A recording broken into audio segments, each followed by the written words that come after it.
Hello and welcome to the Jewish Curiosity Podcast, where we ask questions and take journeys. We're in the midst of a journey to explore our purpose here in this world. And in this particular episode, we ask whether what seems like symbolism on the surface may actually be some deep mechanism for spiritual change. I hope you enjoy.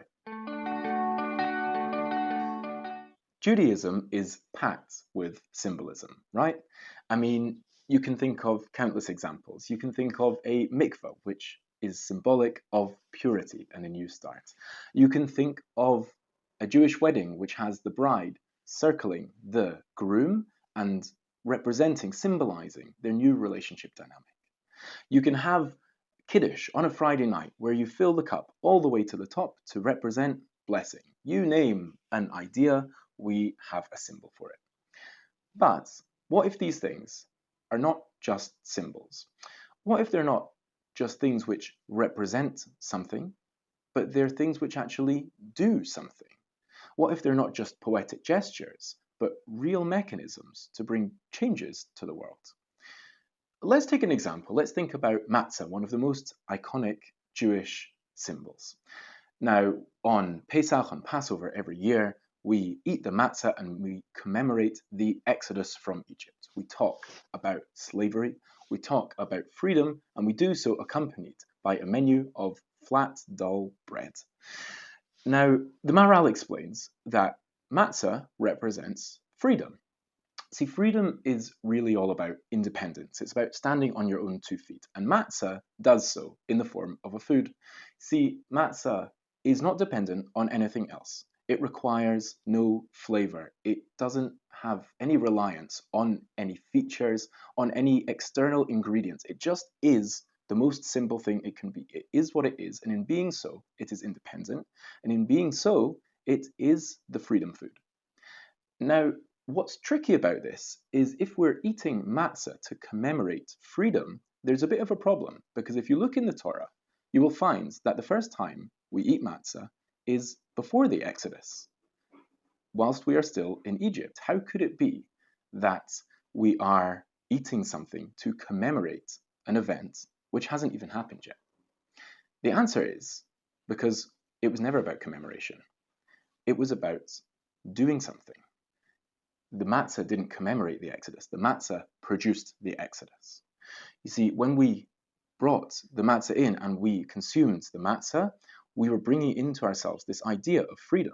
This food, which has characteristics of freedom, we consumed it, we became free ourselves. Our identities changed from slaves to free people. And once that had happened, we could walk out of Egypt.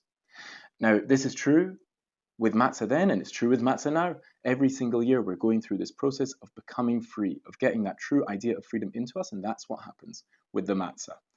Moreover, this is what happens with even all the other things we said. The mikveh is not something just which symbolizes purity, it produces purity. The wife, the bride, circling the groom at the wedding doesn't just represent a new relationship dynamic, it creates a new relationship dynamic. And filling the Kiddush cup all the way to the top isn't just a nice idea to make us think about blessing, it really brings blessing from the heavens down to the earth. Now, the reason that it often works like this is because we're trying to do something quite tricky. We're trying to take spirituality and bring it into a physical world. That's a tough thing. There needs to be some kind of conduit. There needs to be something which will enable the spirituality to be absorbed into the physicality. And this is where these ideas come in. This is the time for spiritual vitamins. See, vitamins, they're not themselves nutrients, but they help the body absorb nutrients. And these practices are like spiritual symbols. They enable us to take spirituality, and by speaking the language of the physical world, they create a channel where you can bring the spirituality into the physical world. So this is what we're doing really a lot of the time. And so if you think about it, next time you are doing something which seems symbolic, you can have a thought to yourself. You can contemplate, maybe this is simply a symbol, maybe it's a nice tradition, or maybe there's something much deeper going on. Maybe I'm part of something deep, something functional, something world-changing. It could be that all of this is going on, and with your small actions, you can make these big changes in the world. I hope you enjoyed that episode of the Jewish Curiosity podcast. If you want to find out more or check out more episodes, you can go to www.jewishcuriosity.com, or you can also find us on Spotify, Apple Podcasts, and YouTube. Have an amazing day, and hope to see you next time.